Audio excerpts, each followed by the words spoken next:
કુમાર છે. હું ત્રીજામાં ભણું છું. એક ઘેટાનું બચ્ચું હતું. તે આખો દિવસ કૂદાકૂદ કરે.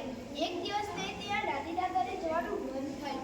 તે તેના દાદીના ઘરે જવા નીકળ્યું. રસ્તામાં તેને મોટો અવાજ સંભળાયો. તેને આગળ જઈને જોયું તો શિયાળ હતું. શિયાળ કહે, હું તને ખાઈ જઈશ. ઘેટાનું બચ્ચું કહે, હજુ તો હું નાનો છું. દાદીના ઘરે જવા દો, તાજું ખાવા દો, પછી મને ખાજો. સારું, હું તને પછી ખાઈશ. ઘેટાનું બચ્ચું આગળ ચાલ્યું. આગળ જઈને જોયું તો ગીધ હતો. ગીધે કહ્યું, એ ઘેટા બચ્ચા, હું તને ખાઈ જઈશ. ઘેટાનું બચ્ચું કહે, અરે ગીધ બાબા, હજુ તો નાનો છું. ખાવા દો, પછી મને ખાજો. સારું, હું તને પછી ખાઈશ. ઘેટાનું બચ્ચું આગળ ચાલ્યું. આગળ જઈને જોયું તો વાઘ હતો. વાઘ કહે, એ ઘેટા બચ્ચા, હું તને ખાઈ જઈશ. ઘેટાનું બચ્ચું કહે, અરે વાઘ બાબા, હજુ તો હું નાનો છું. નાની લાગે જવા દો, તાજું બાજુ ખાવા દો, પછી મને ખાજો. સારું, હું તને પછી ખાઈશ. ઘેટાનું બચ્ચું ત્યાં દાદીના ઘરે પહોંચી ગયું. દાદી રોજ ઘેટા બચ્ચાને નવા શાકભાજી ખવડાવતી.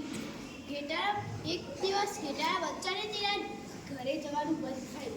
તેને દાદીને કહ્યું, મારે ઘરે જવું છે.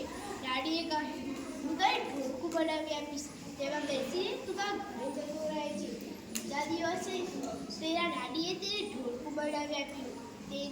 તેને બેસાડી દીધો અને ઢોકળું રગડાયું. તે રગડતું ઘરમાં પહોંચ્યું.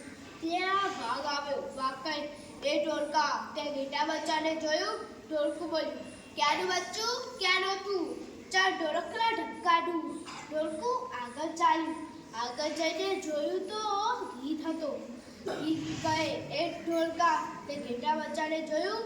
ઢોલકું બોલે, ક્યાંનું બચ્ચું, ક્યાંનો તું? ચાલ ઢોલકલા ઢબકાડું. ઢોલકું આગળ ચાલ્યું.